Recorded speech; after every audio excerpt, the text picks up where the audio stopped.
The 6-year-old had no idea she had just brought down a wall that had taken 7 years to build. Violet only looked at the most powerful woman in the room, then asked, her voice as easy as a question about the weather. "Ma'am, my dad has a ring just like yours." 12 people in the boardroom stopped breathing. Eleanor Whitfield, the CEO, who had stood before boards in 7 countries without blinking, went pale. A white gold band engraved with the Orion constellation. Only 2 existed in the world. One was on her hand. The other should have been buried with the man who died 7 years ago. But that man was standing just outside the door. Work shirt, plaster dust on his hands and eyes that looked straight at her without flinching. One question from a child. 7 years of lies, unraveling. And no one in that room walked out unchanged. Violet chipped her cereal bowl with a spoon and asked her father 4 questions before he finished tying his work boots. She was 6 years old, quick-eyed, and impossible to ignore. The questions were about clouds, about why bees had stripes, about whether their neighbor's dog was sad. And right at the end, just as Sebastian Cole reached for his jacket about the ring on his right hand. "Bah. Why do you always look at your ring before you leave?" Sebastian paused. He looked at the band of white gold on his 4th finger. A flat, clean circle engraved with the constellation Orion, its 7 tiny black diamonds catching the kitchen light. On the inside of the band, too small for anyone but him to read, were 4 words and 2 initials. "First Light, S-C and O-S. It reminds me who I am," he said. Violet accepted this the way she accepted most things fully, without arguing. She hopped off the kitchen counter, tucked her worn stuffed rabbit under one arm, and said she was ready. Sebastian locked the apartment door behind them. It was a small door on the 3rd floor of a building with no elevator, in a neighborhood where parking was always tight, and the hallway lights buzzed. He drove a truck with a dented rear panel and a crack in the passenger window sealed with weatherproof tape. He drove Violet to school, listened to her explain a complicated dispute between 2 of her classmates that had begun over a missing crayon and escalated in ways neither party could now fully explain. He waited at the curb until he saw her walk through the double doors, and then he turned toward downtown, toward the tower. Orion Tower rose 42 stories above the Western Business District, a column of tinted glass that caught the sunrise and turned it gold each morning. To the city, it was a landmark. To the company that bore its name, it was headquarters. To Sebastian Cole, standing on the sidewalk before his first shift 3 weeks ago, it had been something else entirely. It had been his, not legally, not anymore, but the building had been conceived in a kitchen, 1/4 the size of the lobby he now entered each morning through the service entrance. He had sketched the original software framework on the back of a grocery receipt. He had named the company after the constellation on the ring he'd had made for 2 people himself, and the woman who had believed in the idea before it had a name. He pulled his hard hat from the truck cab and walked toward the service elevator. The electrical grid on the 35th floor was being rerouted. His crew had 3 more weeks of work at minimum. 3 weeks was all he needed. On the 38th floor, 40 stories above him, Eleanor Whitfield was already in the middle of her second video call of the morning. It was 6:47. She had not eaten breakfast. Her coffee sat at the edge of the desk black, no sugar, barely touched. Eleanor was 31 and had run Orion Systems for 3 years. Before that, she had spent 4 years restructuring mid-size firms that were bleeding quietly and didn't know it. She was precise. She was fast. And she did not make decisions she could not defend in a boardroom.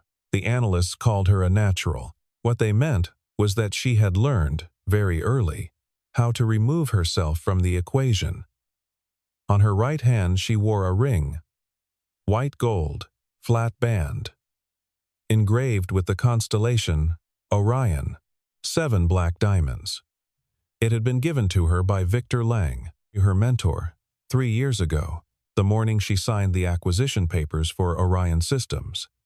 Victor had placed it on the table in front of her and said, in his quiet way, that it had belonged to the founder, that the founder was gone, that she was carrying something forward now and should carry it with care. She had worn it every day since. Her assistant's voice came through the speaker. The electrical crew on 35 starts today. They'll need access until end of day Thursday. Fine, Eleanor said, without looking up from the screen. She did not think about the crew. She did not think about Thursday. She had a board presentation at 9, a contract review at noon, and a call with their international partners at 3. She did not think about the ring either, not then. Violet's school lost power at 11:45 that morning. A transformer failure 2 blocks away. The front office called parents in alphabetical order. By the time they reached C, Sebastian was on his back inside a conduit panel on the 35th floor, with his arms above his head and a voltage meter in his right hand. His phone buzzed. He could not reach it. He called back 8 minutes later. When he surfaced, the front office gave him the situation. He called Matthew immediately. Matthew Holt had been a lawyer for 9 years and a friend of Sebastian's for 14. He was the only person in the city who knew Sebastian's full name and what it meant. He was also the only person who had sat across from Sebastian in a hospital room 7 years ago, when Sebastian had not yet remembered his own daughter's birth and had decided, without being asked, to stay. He answered on the second ring.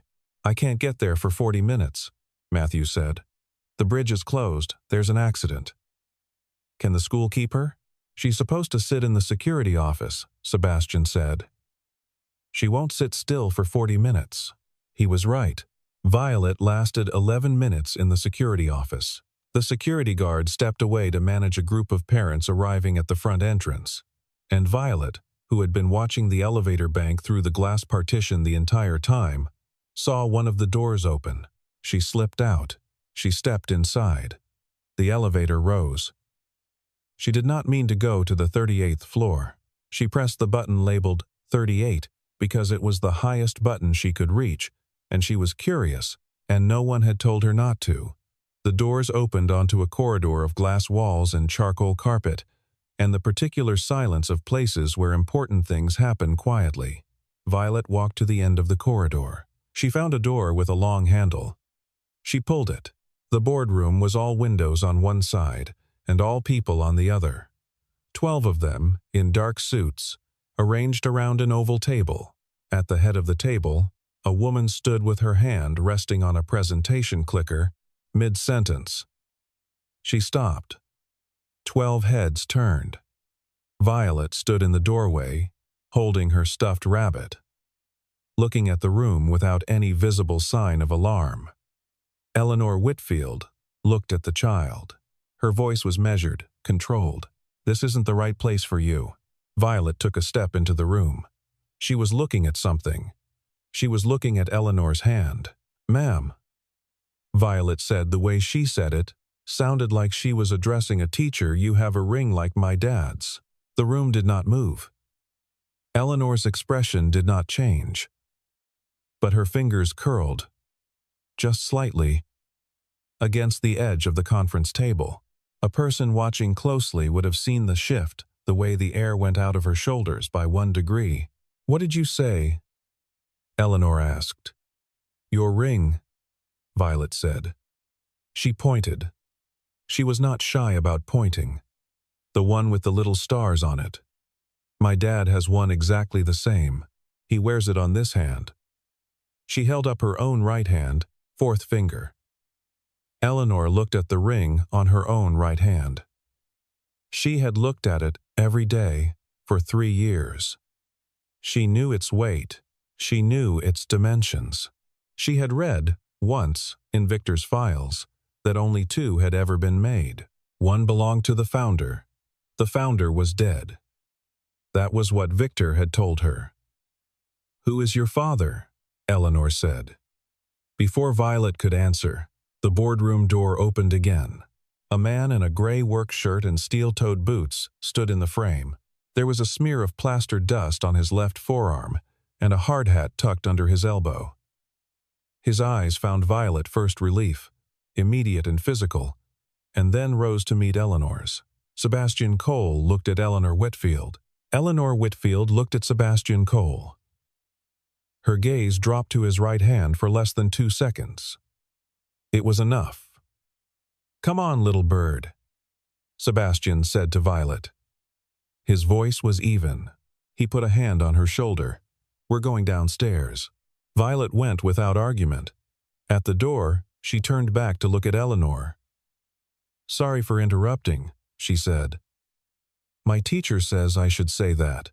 The door closed behind them. Eleanor stood at the head of her conference table and did not speak for 4 seconds. Then she picked up the clicker and said, "Where were we?" and continued the presentation. But her right hand stayed closed for the rest of the meeting, the ring pressed against her palm. The moment the room cleared, she called building security. She had the complete contractor file on Sebastian Cole in front of her within 6 minutes. The photo from his badge application matched the man who had just walked out of her boardroom. The address was a district she knew by name, but had never had reason to visit. No prior incidents, no flags. She opened the bottom drawer of her desk, the one with the key she had never shared with her assistant, and took out the original incorporation documents for Orion Systems. They were inside a folder that Victor Lang had given her the year he died, along with a letter she had read 3 times and then placed under the folder and not touched since. She turned to page 1. The name on the founding certificate, listed as co-founder and chief technology officer, was Sebastian Cole. The listed status, in Victor's handwriting in the margin, read, "Missing presumed deceased. 7 years." Eleanor set the page down. She pulled up the badge photo again. She looked at the ring in the security camera. Still, it had been captured clearly in the elevator footage when he'd reached past Violet to press the lobby button. White gold. Flat band. 7 black diamonds. The same hand. The same ring. She sat for a long time without calling anyone. Then she found his direct line in the contractor records, and she sent a text from her personal phone. "I need to speak with you. Not as your employer. Bring whatever you have." Sebastian read it twice. He was in the parking structure on the basement level, Violet asleep in the truck's back seat with her rabbit under her chin. He had been waiting for Matthew, who was now 10 minutes out. He showed Matthew the message when he arrived. Matthew read it. He leaned against the truck. "She found the documents, or part of them," Sebastian said. "Are you ready for this to accelerate?" Sebastian looked out at the structure's concrete ceiling, the lowest point of the entire tower 42 floors above him, a building he had once described in a single paragraph to a bank loan officer who had not believed him. That paragraph had been Claire's wording, not his. He had always been better with systems than with sentences. "I needed 6 more days on the server. I still don't have the original board minutes from March 12th. They're on the 35th floor archive drive?" "Yes. Then you get those first," Matthew said. "Before you meet with her, you go in with everything, or you go in with nothing." Sebastian was quiet. He looked at the back seat, where his daughter was breathing slowly. Her small hand still curled around the rabbit's ear. Violet had never asked him about his work in any complicated way. She knew he fixed things in buildings. She knew he was good at it. She had once told her teacher that her father worked on the insides of buildings, the parts that made the lights turn on, and that he was like a doctor for walls. Her teacher had written it in a newsletter. Sebastian had kept the newsletter in the same drawer where he kept the ring when he showered. "She knew to look," he said. "That's not nothing," he texted back. "Tomorrow. 6 in the evening.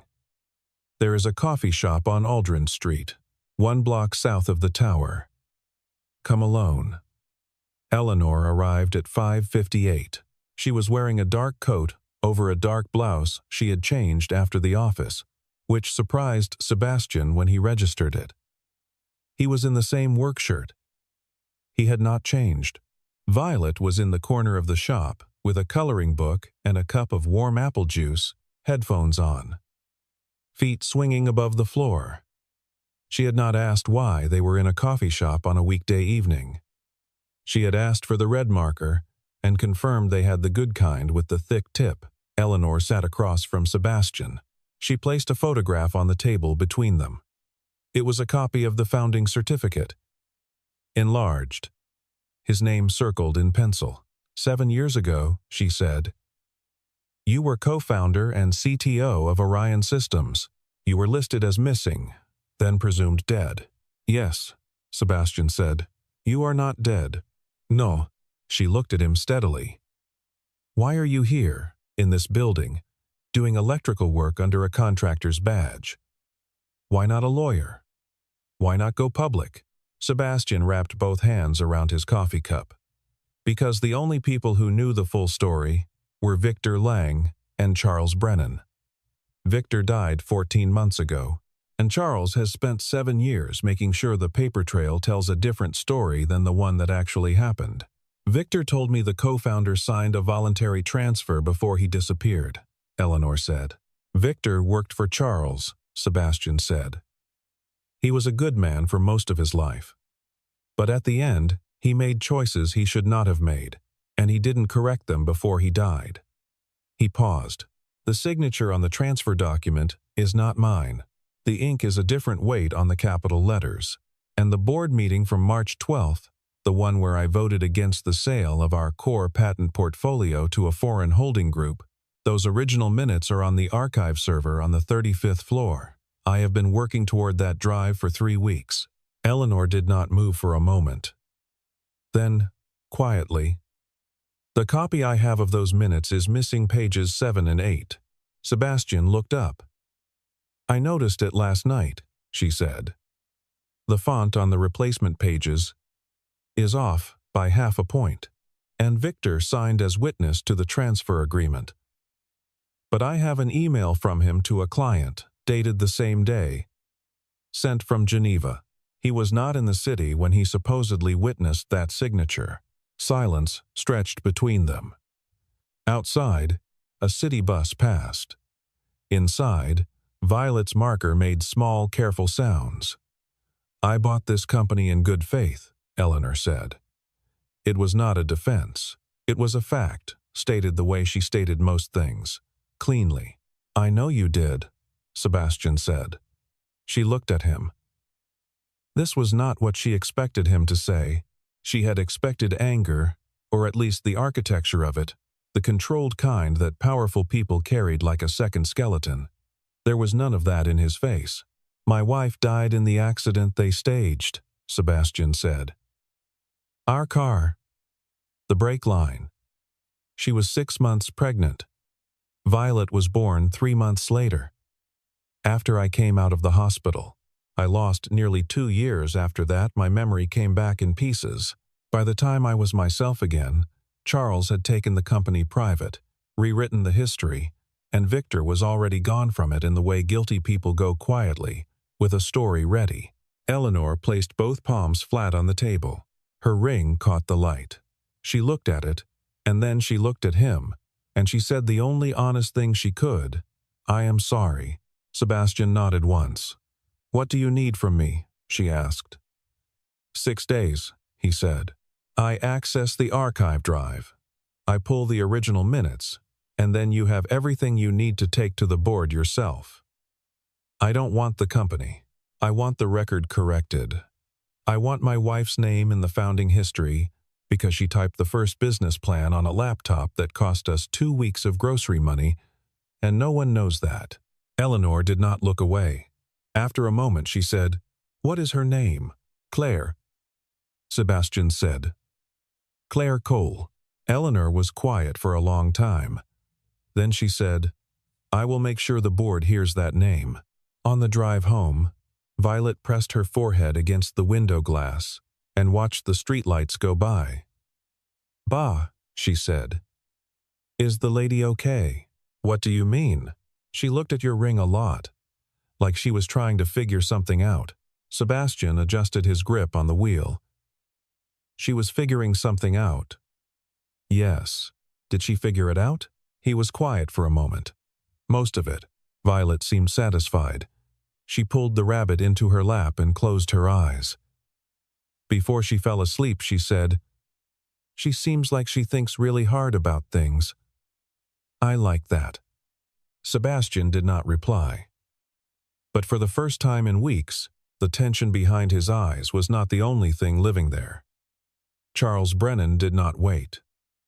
He never had. By 8 the next morning, Eleanor received a call from his personal line. He had seen the security logs. He had seen Sebastian's badge activity, the floors, the timestamps, the duration. He arrived at her office at 9:30 with a folder. He was 63, wide through the shoulders, with the ease of a man who had never been caught doing anything he actually did. "I have a security concern," he said, placing the folder on her desk. "The contractor on 35 has a history of identity fraud.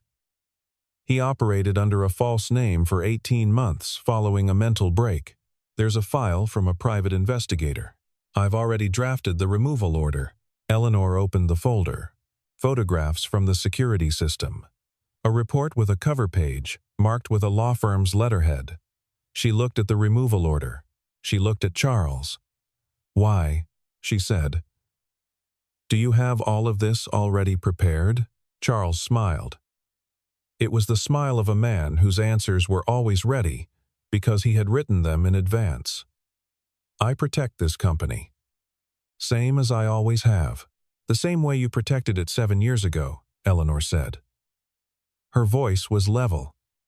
When the co-founder's brake line was cut, the smile did not disappear. But something behind it did. "That is a very serious thing to say," Charles said. "Yes," Eleanor said. "It is." She stood. "I'm calling an emergency board session for 9 o'clock tomorrow morning. Full board. All seats required. I'm also placing a hold on all data assets on the 35th floor. Effective immediately. Under legal review. Nothing is modified or deleted." Charles put both hands on the edge of her desk. "Eleanor, you are making a mistake." "I've made mistakes before," she said. "The difference is, this time I can see them clearly." Charles left. Eleanor stood at her window and watched his car pull out of the parking bay below. She did not call Sebastian. She did not need to. She trusted that the 6 days she had promised were already in motion. Sebastian moved the following night. The archive drive was at the back of a locked server cabinet, behind a panel that required both a key code and a physical release. Sebastian had spent 3 weeks learning where the cables ran, where the cabinet sat relative to the maintenance conduit, and which shift left the server room with the longest gap in patrol coverage. He worked in the dark with a pen light and gloves. He had the files transferred in 42 minutes. He forwarded them to Matthew at midnight, and Matthew was already preparing the filing by the time the city was fully quiet. The board meeting convened at 9 the following morning. Matthew Holt entered the boardroom in a charcoal suit, with the complete documentation in a bound portfolio, original incorporation certificate, the unaltered March 12th board minutes, showing Sebastian's formal objection and override vote, forensic analysis of the ink discrepancy on the transfer document, and the communication chain between Charles Brennan and Victor Lang, spanning 14 months prior to Sebastian's disappearance. The final email in the chain, dated 3 days before the accident, contained 4 words in Charles's own address, from his own account. "Handle it this week." Charles sat at the far end of the table. He had brought his own attorney. It did not help. The board took 45 minutes to review the materials. There were questions. There were 2 members who asked to verify the forensic report's provenance. Matthew had anticipated both questions. One board member, a woman who had been on the founding-era advisory panel and who had been told, like everyone else, that the co-founder had walked away voluntarily, sat very still through the presentation and did not ask anything at all. She simply read. When the vote was called, she was the first to raise her hand. By 10:50, the board had moved to a formal resolution. Charles Brennan's shareholder rights were suspended pending investigation. The matter was referred to the appropriate authorities. He sat in his chair after the vote and said nothing.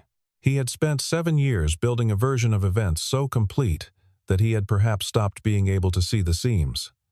Now those seams were in front of 15 people in high-resolution print. Sebastian was not in the boardroom. He was in the parking structure with Violet, who was drawing fish on the back of an old receipt while he sat on the tailgate and stared at nothing in particular. Matthew called at 11:20. Sebastian listened. He did not say much. When the call ended, he sat for another minute, then looked over at Violet. "Are we going home?" she asked. "In a bit," he said. "Is everything okay?" He thought about that. He looked at the ring on his right hand. He had worn it for 10 years, through the years when it was a symbol of something being built. Through the years when it was the only proof he had that the thing had been real. Through the years of working in silence toward a morning he was not entirely sure would come. "Yes," he said. "Everything is okay." Violet looked at him the way she sometimes looked at him, like she was reading something not in his words but underneath them, and then she went back to her fish. Eleanor found him in the corridor outside the boardroom an hour later. When the legal teams had dispersed and the building had returned to its regular pace. She had removed her blazer. She was carrying it folded over one arm. She looked, for the first time since he had known her, like someone who was simply standing in a hallway without a purpose prearranged. "The board wants to offer you a formal role," she said. "Equity and a position in the leadership structure. It's their first instinct." "I know," Sebastian said. "What's your answer?" He looked out the floor-to-ceiling window at the end of the hall. The city was very bright. He had looked at this skyline from a folding table in a 2-room apartment when he first drew out the technical architecture for what became Orion's flagship platform. He had believed then that the view from the top of a building like this would feel like a rival. It felt, he realized now, mostly like standing at a window. "I'm opening a small firm," he said. 4 people, real work, my name on the door." He glanced at her. "I'm not built for 42nd floors." Eleanor looked at him. "No," she said, after a moment. "I don't think you are." Something about the way she said it, not a dismissal, but a recognition, made him hold the moment a second longer than was strictly necessary. "There is one thing I would like," he said. "Name it. I'd like her name in the company record. Claire Cole, founding period contributor. The board minutes should reflect that she was present at the original framework sessions and that the first business plan was her draft." Eleanor nodded. She was already holding a pen. "I'll write it into the resolution myself," she said. "Tonight." Sebastian looked at her. "Thank you." 3 weeks later, in the block of information on the official company history page, a section that had not been updated in 5 years, a new line appeared between the founding date and the first funding round. It read, "The original business plan for Orion Systems was drafted in the spring of that year by Claire Cole, co-author of the company's founding vision. Her contribution is recognized as foundational to the company's direction." It was a small thing. It was the only thing Sebastian had asked for. He saw it on his phone one evening while Violet was in the bath. He sat on the hallway floor with his back against the wall and read it twice. And then he set the phone face down on the carpet and did not move for a while. On a Friday evening, 6 weeks after the board meeting, Violet knocked on Sebastian's bedroom door to inform him that there was someone at the apartment door. "I already opened it," she said. Sebastian came out of the kitchen to find Eleanor Whitfield standing in the doorway holding a bakery box. She was wearing a coat he had not seen before, lighter, pale gray, and her hair was down, which he had also not seen before. She looked, without the office around her, like a different arrangement of the same person. "Violet told me last week that you make the best pasta in the city," Eleanor said. I said that was a strong claim. She said I should verify it personally. Sebastian looked at his daughter. Violet spread both hands in the internationally recognized gesture of what? "The box has apple cake," Eleanor said. "I didn't want to arrive without contributing something." Sebastian stepped back from the door. "Come in," he said. "The table has space." Eleanor stepped inside. Violet immediately took her by the hand and pulled her toward the kitchen to show her the herbs growing on the windowsill: basil, rosemary. One very optimistic attempt at thyme. Eleanor asked questions about each one with the focused attention of someone who was genuinely interested, or who had learned, somewhere along the way, that the small things people grew on their windowsills were never really about the plants. Sebastian returned to the stove. He heard Violet explaining the rabbit's full name and origin story from the next room. He heard Eleanor ask whether the rabbit had a preferred sleeping position. He heard Violet say yes, firmly, and begin to elaborate. He did not realize he was smiling until the pasta water boiled over. They ate at the small wooden table in the kitchen. The three of them, with the window cracked and the city noise coming in at a manageable level. Eleanor complimented the pasta honestly and without excess. Violet ate more than she usually did, which Sebastian attributed to the company. After dinner, Violet cut the apple cake with great ceremony and declared it excellent. When Violet was in bed, Sebastian walked Eleanor to the door. She had her coat over her arm again. She paused at the threshold. "The ring," she said. "I've put it away. I thought you should know." Sebastian looked at his own hand. "You don't have to." "I know," she said. "But it wasn't mine to begin with, and carrying things that don't belong to you is heavier than people say." She said goodnight. He said goodnight. He stood in the open doorway for a moment after she was gone, the hallway light buzzing in its familiar way, the city indifferent and enormous below. Then he went back inside. He checked on Violet asleep, rabbit tucked under one arm, one foot out of the blanket, which was how she always slept. He stood in the doorway of her room and watched her breathe. She had started it. A 6-year-old girl in a strange boardroom with a stuffed rabbit, and no sense of when not to speak, had looked at a powerful woman's hand and said the one thing that cracked 7 years of carefully maintained silence open like a fault line. "My dad has a ring like yours." Sebastian looked at the ring. He looked at his daughter. He thought about Claire, who had believed in the idea before it had a name, who had typed the plan on a second-hand laptop, who had never seen the building that bore the name they chose together on a Tuesday night at the kitchen table. He thought about what he had told Violet once, when she was barely old enough to understand. "It reminds me who I am." It still did. But standing in the doorway of his daughter's room, in an apartment with a cracked window and a buzzing hall light, and an empty chair at the kitchen table that had felt, tonight, a little less empty, he understood that the ring had always been reminding him of two things at once: who he had been, and who he was still becoming. He turned off the hallway light. He went to bed. Outside, the city settled into its late-night self, and Orion Tower stood 42 stories above the western skyline, its windows dark, waiting for Monday. Violet slept without dreaming, one hand wrapped around her rabbit's ear. She did not know what she had set in motion. She was 6. She had only pointed at a ring and said what she saw. But that was the thing about the truth. Sometimes it didn't need a lawyer or a courtroom or 45 pages of forensic analysis.